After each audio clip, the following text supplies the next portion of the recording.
Eravamo lì come altre giornate di mercato di Favaro Veneto, come lista civica Boraso Civica Popolare, con i nostri candidati della municipalità, e siamo stati aggrediti da un sostenitore della lista Casson al grido "poi fascisti di merda", basta con queste cose, noi siamo stanchi. Noi certamente abbiamo gridato la verità dal nostro banchetto, che Renzi ha dichiarato dal Toniolo che il PD ha fallito il governo della città.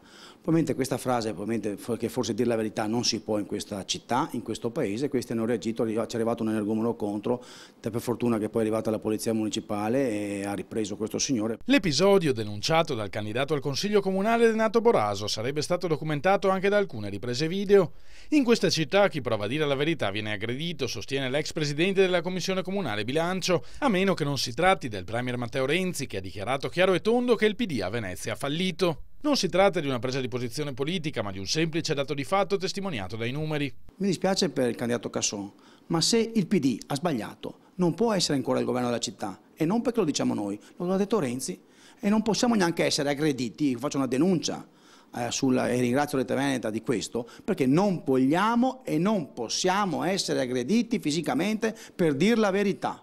Noi la diremo tutti i santi giorni fino al 31 maggio, dopodiché decideranno i cittadini, e noi come Boraso Civica Popolare, di cui io sono il capolista, diremo sempre e sempre la verità.